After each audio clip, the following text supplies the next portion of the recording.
O vello mundo morre. O novo mundo tarda en aparecer. Nese interregno xorden os monstruos. E xusto aí estamos nós.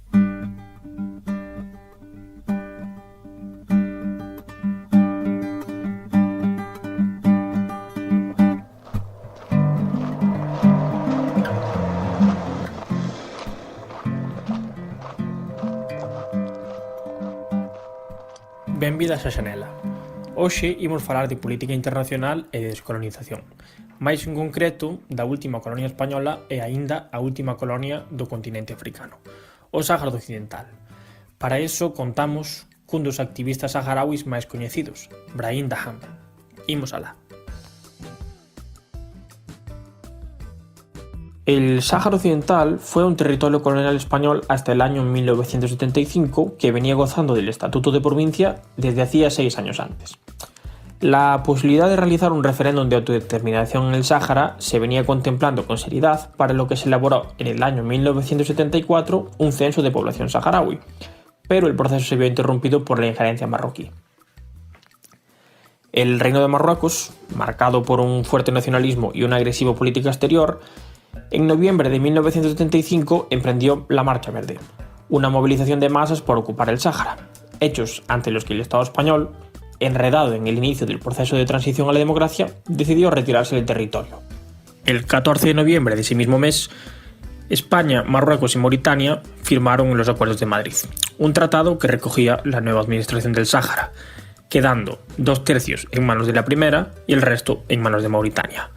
Aunque en el año 1979 Mauritania abandonará el territorio entregándoselo al completo a Marruecos. En cualquier caso, la renuncia unilateral que España llevó a cabo en el Sáhara no tiene el aval de las Naciones Unidas, pues estos acuerdos de Madrid no tienen validez según el derecho internacional, y España, como potencia colonial, es, aún a día de hoy, administradora, teniendo responsabilidad en la celebración de un referéndum de autodeterminación en el Sáhara. Ante esta situación, emergió un movimiento de liberación nacional que en el año 1976 proclamó la República Árabe Saharaui Democrática, con su guerrilla, el Frente Polisario, fundado 3 años antes, como punta de lanza. Pese a que más de 80 países han reconocido el estatus soberano del Sáhara y a su integración en la Organización para la Unidad Africana, solo Argelia, país que en el marco de la Guerra Fría mantenía unas relaciones muy tensas con Marruecos, le prestaría apoyo para sus bases armadas.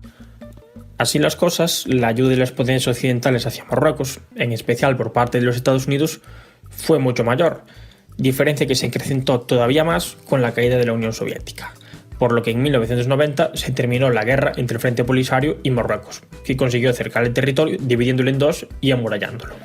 Bajo estas circunstancias se abrió un nuevo escenario en el que ambos actores disputan sus pretensiones en el terreno del derecho internacional, con la emisión de las Naciones Unidas para el referéndum del Sáhara Occidental como organismo mediador, conocido como la MINURSO. Pero en todo momento Marruecos ha mantenido unas líneas rojas muy estrictas, poniendo trabas primero para la confección del censo, intentando incluir a población marroquí, y en todo momento limitándose a reconocer la posibilidad de un referéndum de autonomía, pero no de independencia.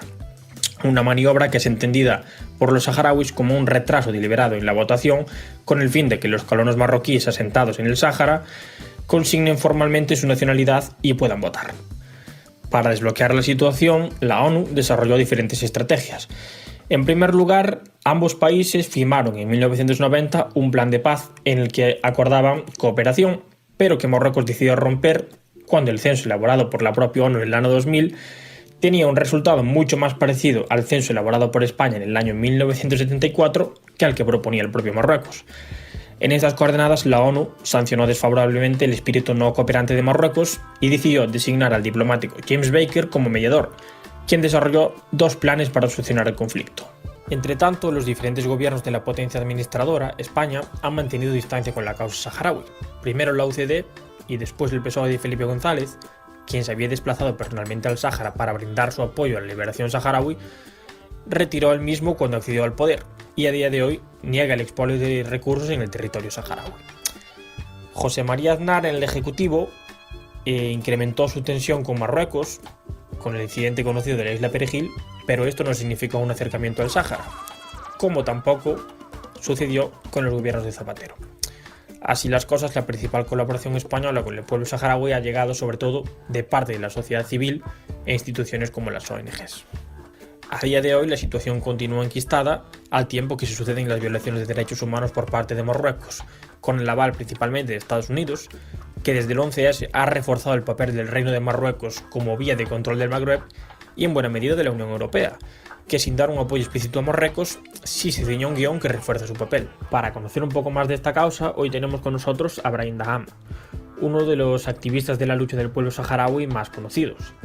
Su participación a favor de la acción del MINURSO en el año 87 le llevaría a la desaparición forzosa de 4 años a manos de las fuerzas policiales marroquíes. Ya en 2005 se convertiría en uno de los fundadores y en el primer presidente de la Asociación Saharaui de Víctimas de Graves Violaciones de Derechos Humanos, que conseguiría reconocimiento legal en 2015. Brahim sufriría todavía 2 detenciones más, una en 2010 y otra en 2014, cuando fue apresado por las autoridades de Marruecos junto a otros 6 activistas saharauis al regresar de una visita a un campamento de refugiados en Argelia y acusado de conspirar contra el Estado marroquí. Este caso se haría famoso como los 7 de Casablanca y provocó las denuncias de Amnistía Internacional, entre otros organismos, otorgándoseles el reconocimiento de presos políticos.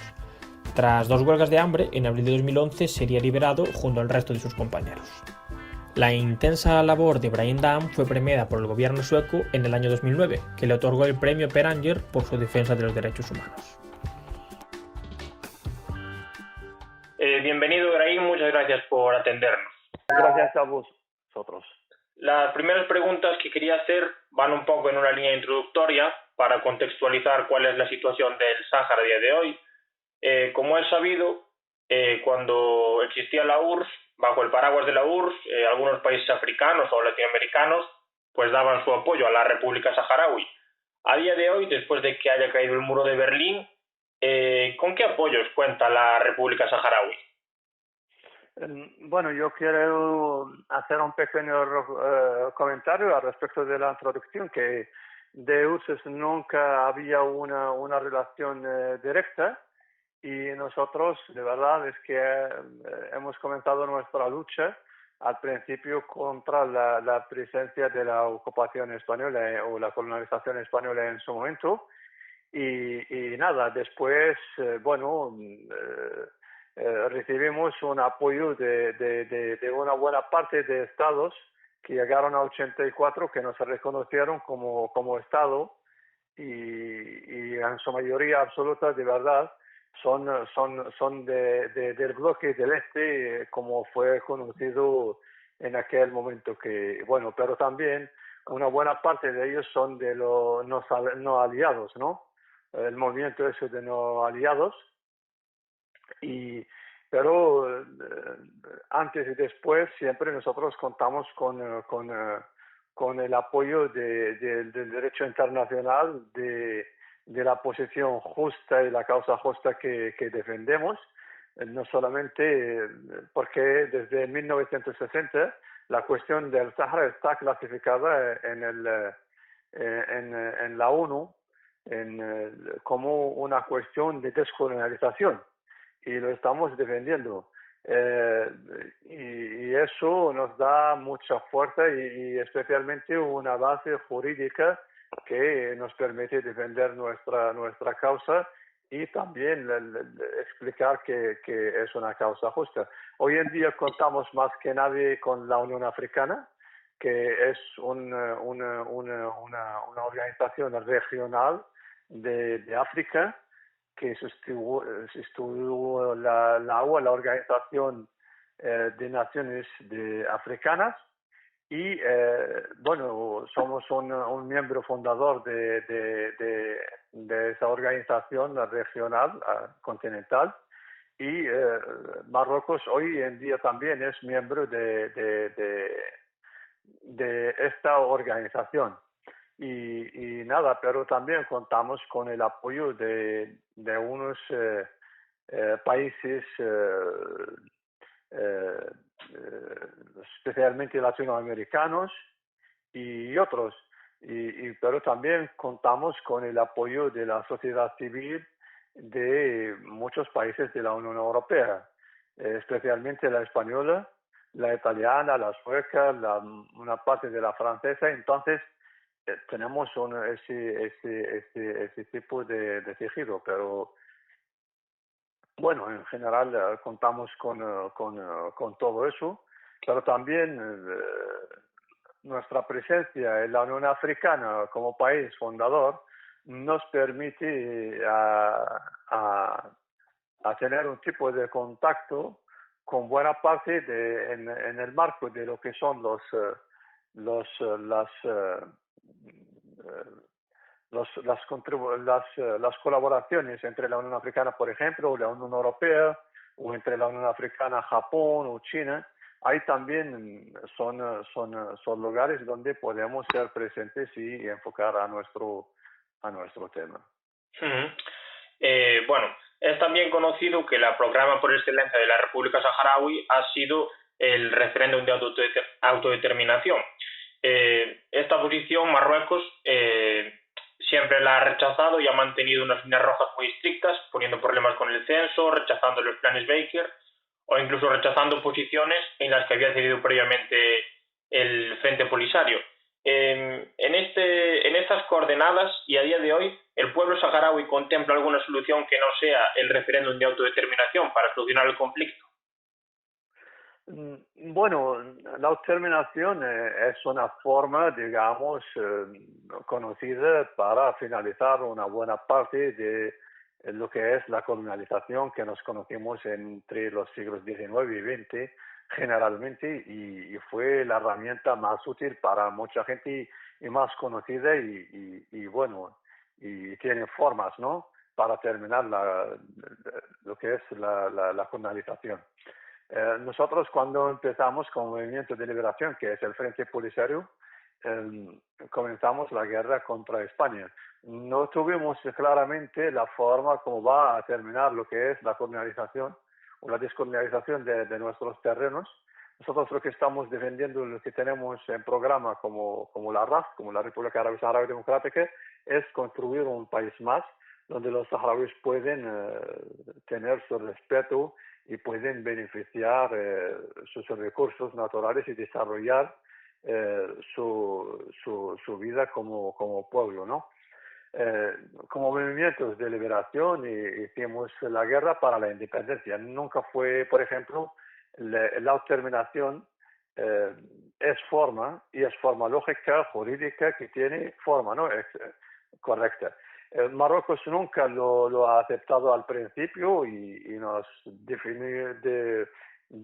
ha definido Hassan II, el ex rey de Marruecos, como somos unos pastores con unos rifles de caza o muchas cosas de esas. Pero Marruecos, después de 16 años de la guerra, fue obligado, bajo la presión de la guerra y las pérdidas, a aceptar y a firmar un acuerdo con el Frente Polisario bajo el paraguas de las Naciones Unidas para hacer un referéndum. Y por eso las Naciones Unidas creó su misión, que su nombre es MINURSO y es la abreviación de Misión de Naciones Unidas para organizar un referéndum en el Sáhara Occidental. Entonces, Marruecos nunca ha querido, pero Marruecos fue obligado. Lo que pasa es que las Naciones Unidas no ha cumplido con su promesa y con el acuerdo que ha firmado con Marruecos y con el Frente Polisario para celebrar un referéndum por los saharauis. Sí, es cierto que Marruecos ha ido poniendo obstáculos para que no se termine ese proceso, apoyado por Francia, por España y por otras potencias regionales o internacionales. El primer cosa que sacó, o el primer obstáculo en una serie de obstáculos que ha metido Marruecos fue la cuestión del censo. Pero en 1997 el Polisario y Marruecos han firmado otros acuerdos bajo el enviado especial de Naciones Unidas de aquel entonces, señor Jimmy Slickett, que fue un exministro de Asuntos Exteriores de Estados Unidos, con el George Bush el padre, y entonces en aquellos acuerdos han determinado de una forma clara y han metido unos criterios para que puedan definir el cuerpo electoral, y lo han hecho, y lo han logrado, y lo tienen cerrado. ya no tenemos un problema en ese sentido.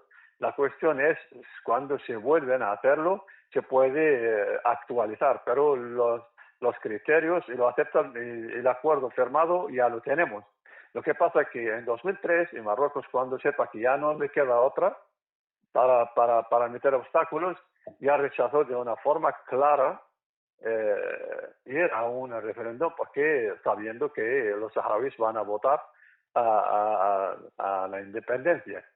Y entonces a nosotros los saharauis hemos hecho 18 años de guerra, 2 de ellos contra España, 3 contra Mauritania, el ex régimen mauritano y Marruecos, y después hasta el 91 contra Marruecos. Y entonces toda esa guerra fue por la independencia y por nuestra libertad. Bien, y a través de un referéndum, a través de un acuerdo, a través de cualquier cosa, pero nuestro objetivo es nuestra independencia y nuestra libertad. No es cuestionable nuestra libertad y nuestra independencia. El formato más conocido y tiene, digamos, formas jurídicas que se puede facilitar todo eso, esos referéndums de autodeterminación, es el más democrático y el más conocido por todo el mundo. Pero el objetivo, como te he mencionado, es la independencia y la libertad nuestra. Y, bueno, referéndum es la buena cosa, pero se pueda llegar a través de otro acuerdo o lo que sea, pero al final siempre es bueno que el pueblo saharaui pueda decir su última palabra como es el dueño del terreno, y también para que eso será indiscutible y que se resuelva una vez por todas. Uh-huh.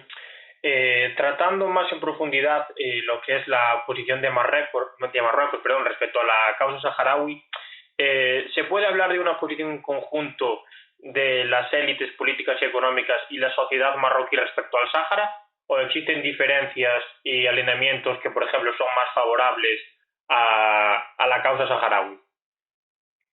Bueno, en general tenemos que definir al principio cómo es la situación política interna marroquí, cómo es su sistema, cómo funciona y quién tiene el poder y quién puede influir y quién puede opinar y quién no.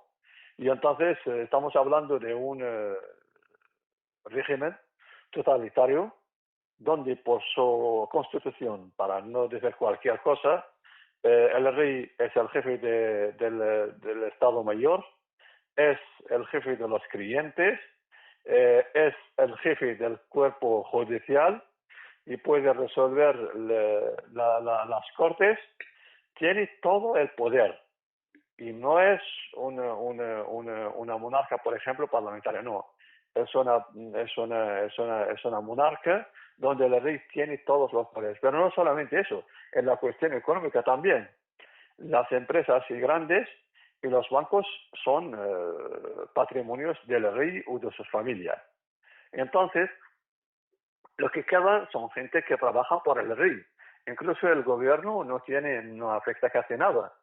Los partidos políticos no hablo. Entonces, lo que tiene el verdadero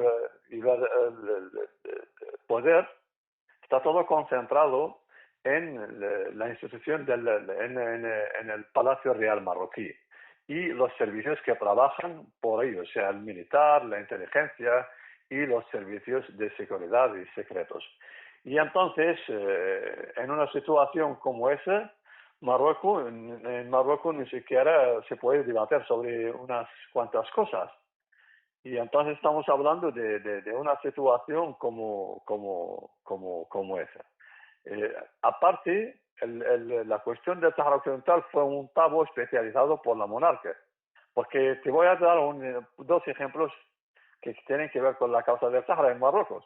Por ejemplo, Abraham Sarfati, que fue un líder, se murió, de la extrema izquierda, de los comunistas marroquíes, llevó 16 años, unos cuantos de ellos de desaparición forzosa y después detenido y condenado de perpetua con unos centenares de marroquíes para decir que la cuestión del Sáhara es una cuestión de descolonialización. Pero más tarde, cuando el rey Hassan II en 82 reconoció que va a referéndum y que va a aceptar sus resultados, se oposicionó a otro líder marroquí que se murió también, que se llama Abdelrahim Bouaid, y lo llevaron a la cárcel porque dijo que este terreno es marroquí. Entonces, no hay fuerzas políticas independientes que pueden influir, pero sí, en general, el pueblo marroquí es un gran pueblo, tiene un tipo de élites, ¿no? Gente bien preparada, y ahí hay de todo, pero no hay unas fuerzas, digamos, referencias o que pueden influir en un sentido u otro. La situación es la siguiente: una buena parte no le interesa nada, la mayoría son gente que tienen miedo del lo que se llama el Mahzen, el sistema marroquí, y no opinan, y hay unos que sí benefician la situación económica y van repitiendo la propaganda oficial marroquí, pero en los últimos años sí, gracias a ese desarrollo de lo que son las redes sociales, las satélites, digo, los canales que se pueden ver por satélites, y toda esa nueva tecnología, la fluidez y la llegada de la información, muchos marroquíes ya saben que se trata de una ocupación, y hay algunos, no son muchos, que sí, que entienden y que defienden, o lo que les da igual. Hay un partido político que se llama la Vía Democrática en español, se llama Nahl Arabi en árabe, en Marruecos, que defiende y sigue defendiendo, reconociendo el derecho de la autodeterminación por el pueblo saharaui. La Asociación de Defensa de Derechos Humanos, que es la Asociación Marroquí de Derechos Humanos, que es el más grande, también defiende el derecho del pueblo saharaui a una solución democrática que puede ir a través de un referéndum y una autodeterminación. Entonces, la situación más o menos es esa, pero el poder y la influencia, sea mediática, militar, judicial, está totalmente concentrada en las manos del rey de Marruecos. Hablando ya de España, que es quien tiene competencias como potencia administradora, más allá del alineamiento generalizado que han mantenido los diferentes gobiernos con Marruecos, entrando en profundidad, ¿han existido diferencias respecto a la política hacia el Sáhara en los diferentes gobiernos que se han sucedido en la democracia española?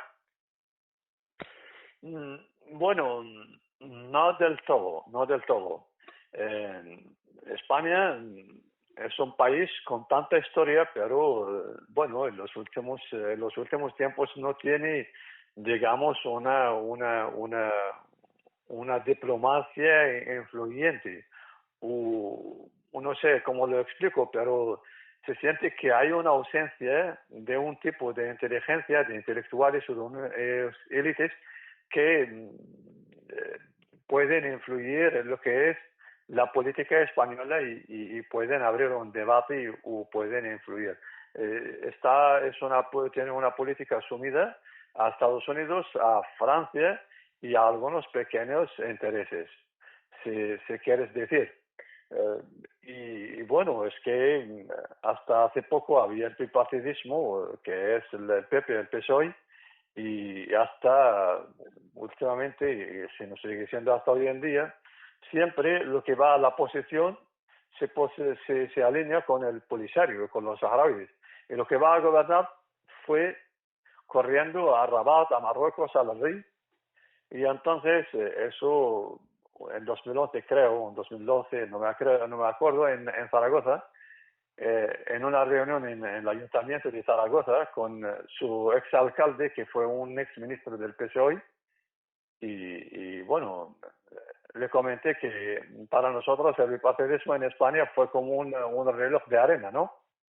Que cada vez que subimos para la arena se da una media vuelta y quedamos con el vacío.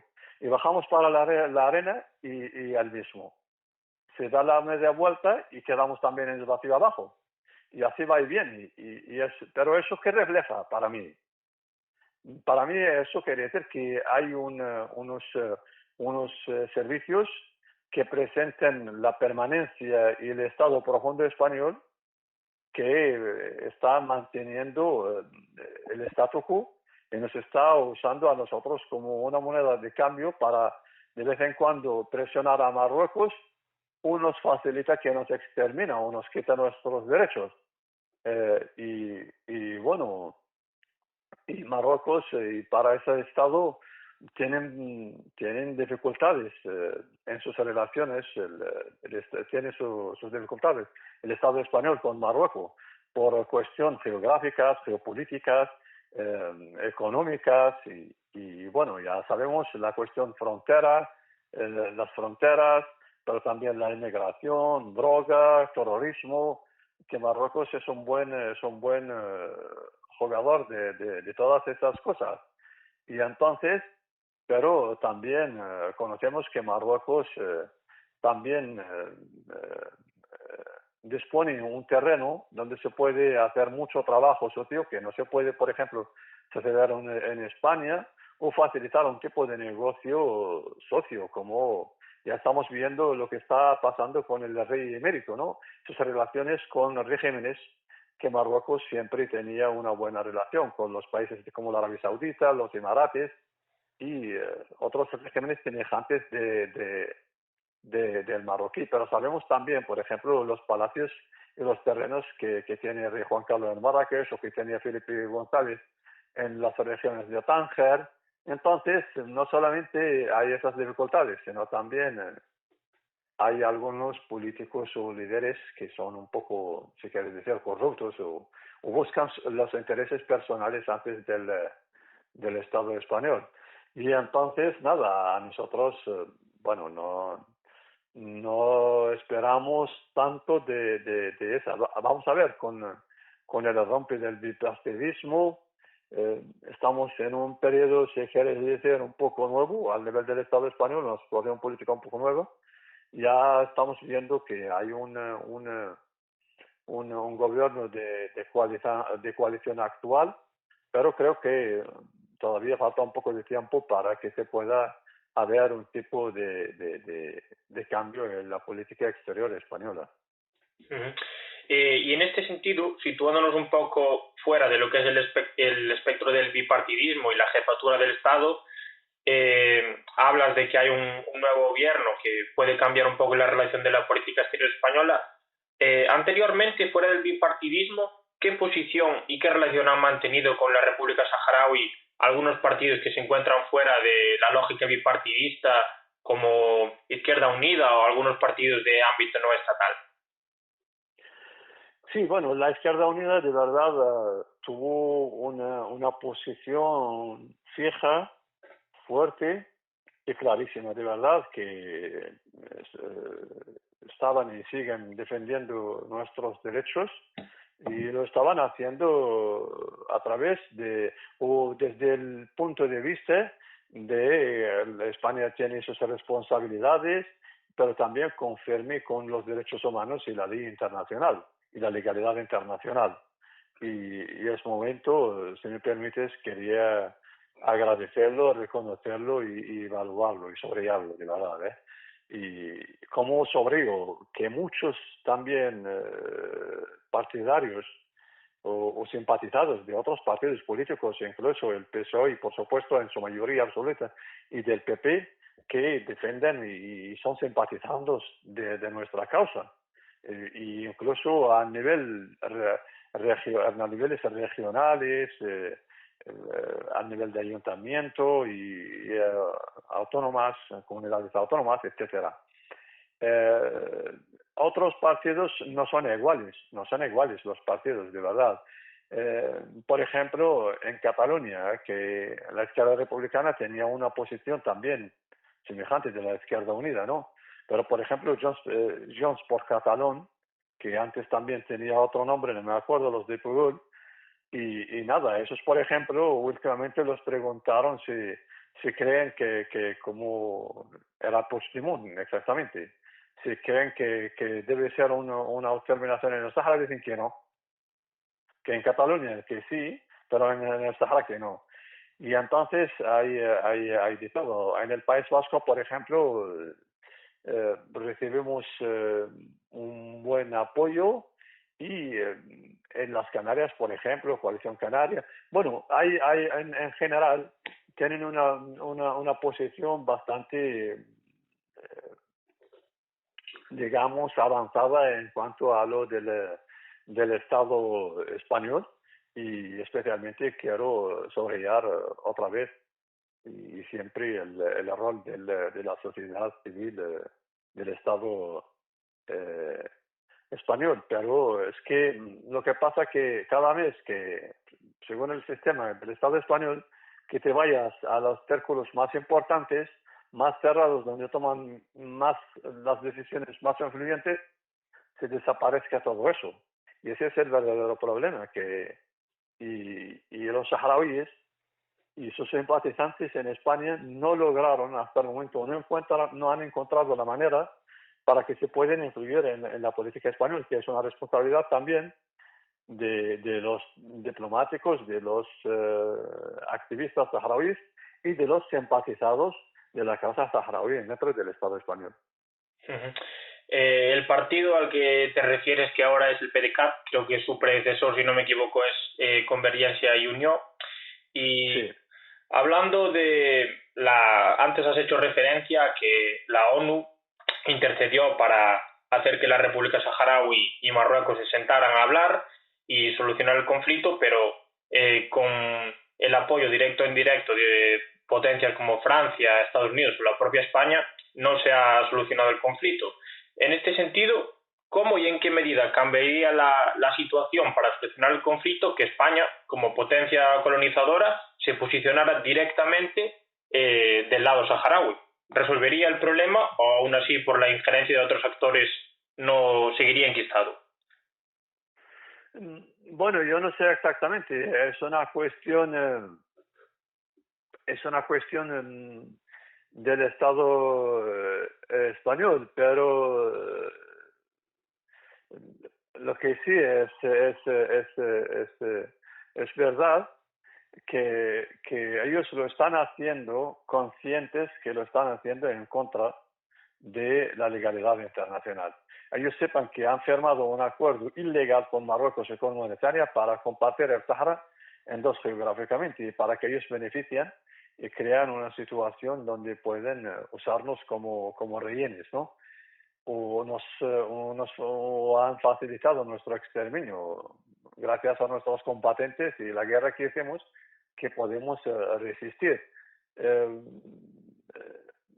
Si España, yo creo que hay un problema, de verdad, es que la época de que es la colonización a fines del siglo XIX y a XX, nos dejaron unas realidades a nivel internacional, más o menos, que siguen hasta hoy, digamos, visibles.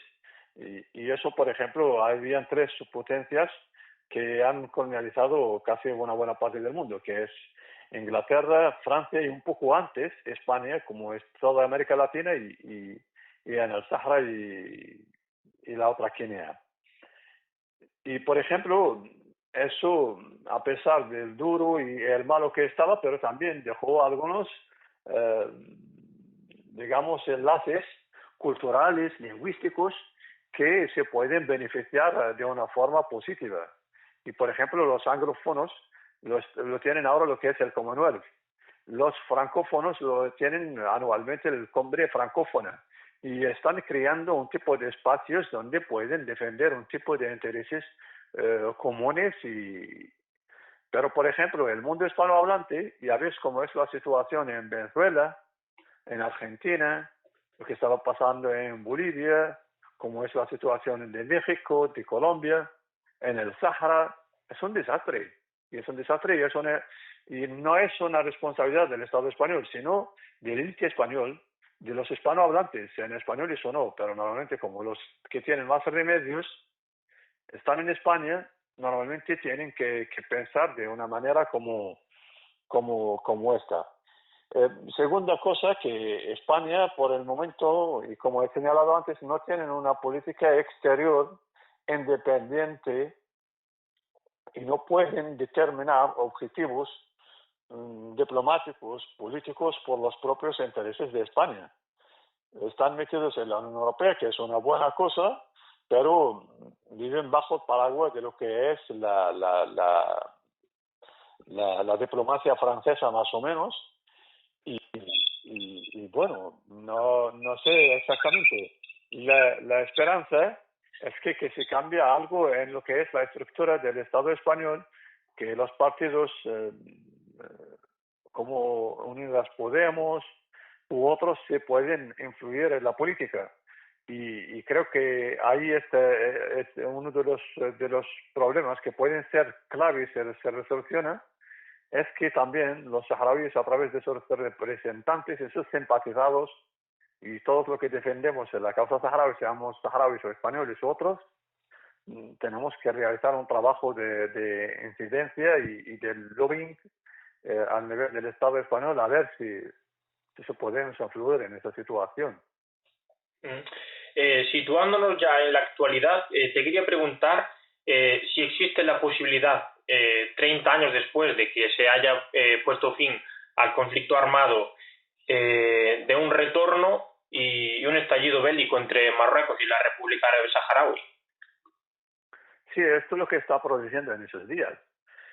Marruecos ha abierto una brecha ilegalmente en el extremo sur del Sáhara Occidental para que pueda realizar comercio con Mauritania y con países africanos subsaharianos. Unos activistas y la sociedad civil saharaui ha decidido hace 3 semanas que lo va a cerrar, y lo está cerrado.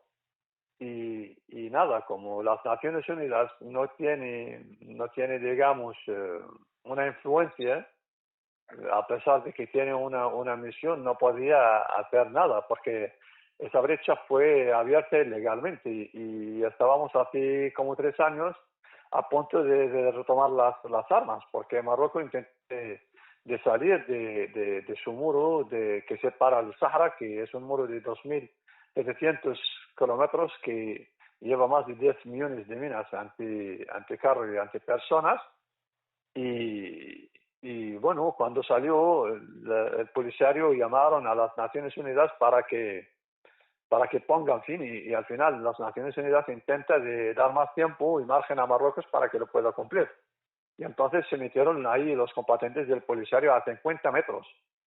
Y puedes imaginar 2 puertas a 50 metros.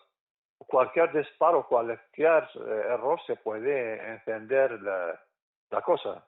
Y cuando se enciende nunca sabe cómo se va a terminar. Si la pregunta va por si nosotros tenemos la voluntad, las posibilidades y la atención de hacer todo el posible para defender nuestros derechos, te confirmo que sí, rotundamente. Recapitulando un poco todo lo que venimos hablando y hablando de cara un poco al futuro, hace 45 años ya de la ocupación marroquí, 30 años desde que finalizó el conflicto armado y la situación de la descolonización del Sáhara se encuentra enquistada. ¿Hacia dónde se camina? Bueno, yo creo que fue duro y es bastante tiempo, pero yo creo que hay cosas que estamos recopilando también a lo largo del conflicto que no tienen, digamos, que no vamos a tornar a hacerlo, ¿no? Un tipo de reconocimiento, hemos ganado muchísimas cosas, estamos en las Naciones Unidas, por ejemplo, estamos con Marruecos como 2 países en la Unión Africana. La otra vez, en la cumbre, por ejemplo, de la Unión Africana con la Unión Europea en Costa de Marfil, en Abidjan, estaba el rey de Marruecos, con Mariano Rajoy, con Guterres, con Merkel, con Macron, con todos los líderes europeos y africanos. Y estaba Brahim Ghali, que es nuestro presidente. Hoy también en día ya comenzamos a participar en esas cumbres, sean en Tokio, en Bruselas, en África o donde sea. Y esos son puntos que al nivel político y al nivel estratégico son de extrema importancia. Seguimos con la misma voluntad, la misma fuerza. y es un conflicto que no lo ganamos todavía, pero no lo hemos perdido. En nuestro entorno, por ejemplo, que tenemos fronteras terrestres con Argelia, Mauritania y Marruecos, que está ocupando una buena parte de nuestros territorios. Pero Mauritania y el Argelia, por ejemplo, los otros dos vecinos y países vigilantes en el conflicto, nos reconocen como Estado. ¿A dónde vamos por el momento? No lo sé. Estamos en una situación muy tensa en esta brecha que se llama el Gargarat hoy en día. Espero que no vuelva la guerra, pero las dos partes están en alerta máxima, sea el ejército marroquí como el Polisario. Y bueno, no sé exactamente cómo va a terminar eso, si vamos a ver otra vez un conflicto, si vamos a retomar las armas, pero yo creo que las Naciones Unidas tienen que tomar una decisión ya, y creo que lo tienen claro, y creo que vi en la prensa que anteayer había una entrevista telefónica entre el secretario general de Naciones Unidas, Guterres, y el ministro de Asuntos Exteriores mauritanos, Ismail Ould-Sheikh, donde abordaron o expresan su miedo de retomar las armas en el Sahara Occidental. Bueno, seguimos con la misma voluntad, que es duro y es mucho tiempo, y espero que ya tenemos otras cosas que son de extrema importancia también, que últimamente en los últimos años el Tribunal Superior de Justicia Europeo reconoce que el Sahara y el Marruecos son dos territorios totalmente diferentes, que no tienen ninguno, y que el Polisario representa los intereses de los saharauis y que es un movimiento de liberación, y muchas otras cosas más. ¿Cómo lo vamos a resolucionar todo eso? Todavía yo no tengo de verdad una respuesta clara, porque no lo tengo claro. De acuerdo. Y ya para finalizar, en un plano más humano y no tanto político, tú que has sufrido la represión directa de Marruecos y conoces bien cómo es la vida en el Sáhara, son ya varias generaciones las que han pasado desde la ocupación de Marruecos. Me gustaría que nos describieras cómo es la vida en los campamentos de refugiados y en los territorios saharauis ocupados, es decir, qué ambiente se respira. ¿Hay una esperanza? ¿Más bien es sensación de hartazgo? Bueno, hay de todo. Hay las dos cosas, hay hartazgo y hay esperanza. Por ejemplo, en los campamentos ahora ya vi esos últimos días, como te he explicado, esos grandes momentos de tensión y a punto de que se puede encender la guerra otra vez. Están manifestando un tipo de alegría a los jóvenes en los campamentos, porque dicen que ya no quieren morir y ir sin ninguna inspiración ahí. Muchos de ellos son médicos, han realizado sus estudios a pesar de la dura situación económica, climática, y vivieron en campamentos de los refugiados pendientes de donaciones gracias a la cooperación internacional y la generosidad de otros pueblos encabezados por el español, pero al final no es una vida muy digna ni cómoda, y entonces hay mucho hartazgo y bueno, bueno, están muy dispuestos para defender, y yo agradezco y reconozco su capacidad de resistir y mantener los nervios, pero especialmente mantener una visión clarísima sobre los objetivos nacionales y comunes de los saharauis. Y bueno, en los territorios ocupados es otra cuestión. Vivir bajo una ocupación es un tipo de vivir un tipo de esclavitud, ¿no? Que no puedes tomar iniciativas, no puedes defender las cosas, no puedes vestir como quieras, no puedes educar a tus hijos. Bueno, en los territorios ocupados, y como he mencionado antes, con una ocupación, y especialmente con una ocupación, con un sistema o con un régimen que es totalitario, monárquico, que he explicado, para imaginar cómo es la vida. Ahí en el tercer spa donde yo vivía, y seguí más o menos viviendo, todo el poder lo tienen unos oficiales de servicios militares, de inteligencia y de lo que se llama la seguridad marroquí, que se controlan la justicia, la sanidad, la educación, los negocios, el comercio, y estás bajo el control de ese tipo de gente que no les importa nada sino sus intereses, y especialmente tienes que expresar para que puedas tener un tipo de vida un poco, digamos, con un poco de paz. Si no, ya había la ejecución extrajudicial, la desaparición forzosa que yo vivía, la detención arbitraria que yo vivía también 2 veces, gente que fue tirada desde helicópteros, fosas comunes, y bueno, la brutalidad de ocupación, y bueno, es una vida totalmente de infierno, y espero que nadie lo viviera. De acuerdo, pues muchas gracias, Brahim. Hemos llegado al final de la entrevista. Te reitero las gracias por haber estado con nosotros.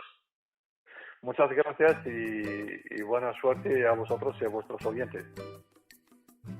Pois isto foi todo. A través das verbas de Brahim Daham acabamos de coñecer un pouco máis da historia e a situación do pobo saharaui, un pobo que en pleno ano 2020 se atopa loitando por algo tan esencial como o seu dereito de autodeterminación, algo que pode sonar anacrónico pero que é real, como culminar o proceso de descolonización que o ata ao Reino de Marrocos, un país que perpetra unha ocupación ilegal e unha violación continua de dereitos humanos, pero que o fai coa complicidade das potencias que se erixen como adalides da democracia e a defensa dos dereitos humanos.